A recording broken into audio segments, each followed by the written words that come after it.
Israel sends elite troops into Gaza as spearhead of powerful offensive. Israel has sent the first elite troops into Gaza, with its defense minister warning of a protracted, powerful ground offensive to permanently destroy Hamas. Yoav Gallant said his defense forces would take Hamas out of Gaza and out of the earth with an invasion that would effect permanent change in the Palestinian territory. Localized raids began on Friday to locate hostages in Gaza and cleanse the area of terrorists and weaponry.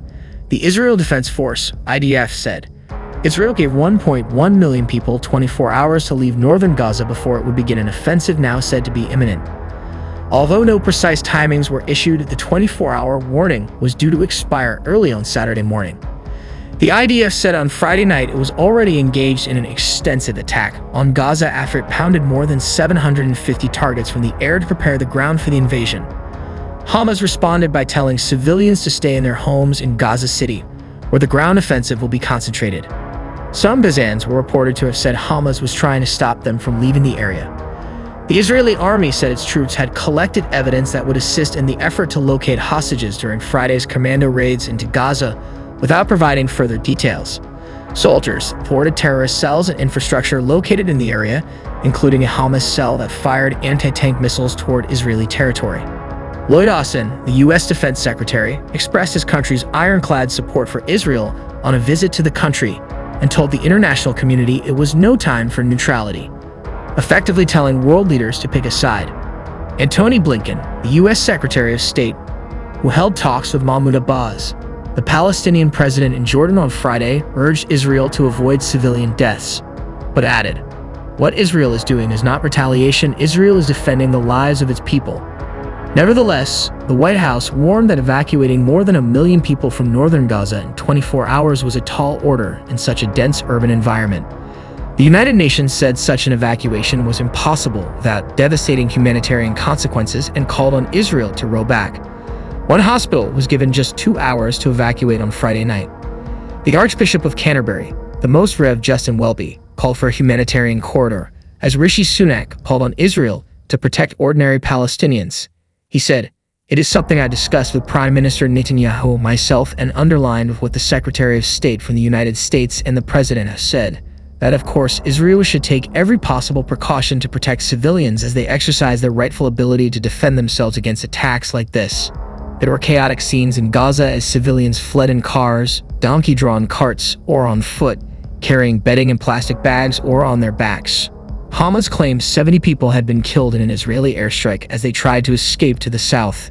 It came after Israel dropped flyers on northern Gaza telling residents to leave now and to relocate south of Wadi Gaza, about halfway down the Gaza Strip, for your own safety.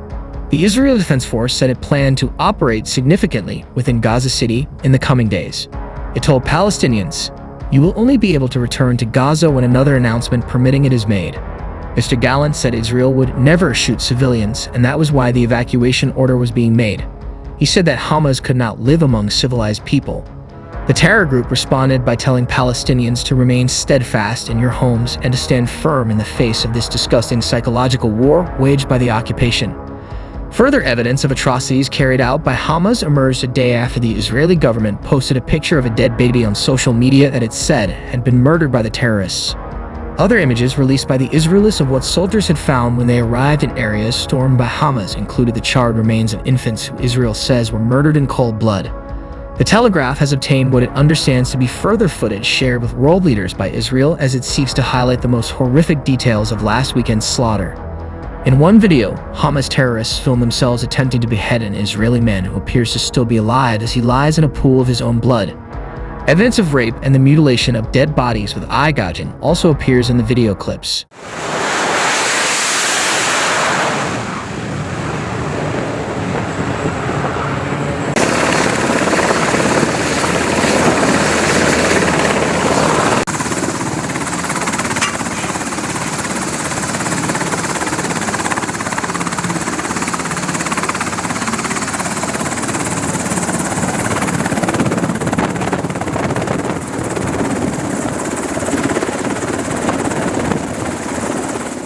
What Hamas has done is to perpetrate the worst war crimes since the Holocaust.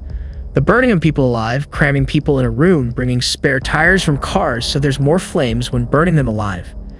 This is the Holocaust method, shooting babies, bound children, shooting them in the face, killing children in front of their parents, the rape and murder of women, the kidnapping of young people, families, tearing them away. Israel said it had killed a senior Hamas commander.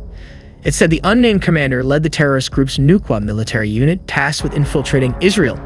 The Israeli death toll had risen to 1,300 since the Hamas raids last weekend, its government said. A similar number of Palestinians are thought to have been killed, including hundreds of children killed in airstrikes, according to UNICEF. The Israeli military action prompted huge pro-Palestinian protests in the Arab world, including in Baghdad, where tens of thousands of supporters of Muqtada al-Sadr, the Iraqi Shia cleric, gathered for a day of rage. Fears that the conflict would escalate and draw on other countries increased when Hezbollah, the Lebanese militant group, said it was ready and would contribute towards the fight with Israel. Meanwhile, Iran's foreign minister warned of new fronts opening against Israel if its war crimes in Gaza continue. Speaking during a visit to Beirut, Hossein Amir Abdollahian claimed Western officials had asked him whether new fronts would open against the Israeli regime. He said, "Naturally, with the continuation of Israeli war crimes and the humanitarian siege of Gaza and Palestine, any decision and possibility by other members of the resistance movement is probable."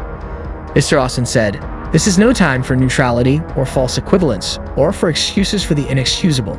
There is never any justification for terrorism, and that is especially true after this rampage by Hamas."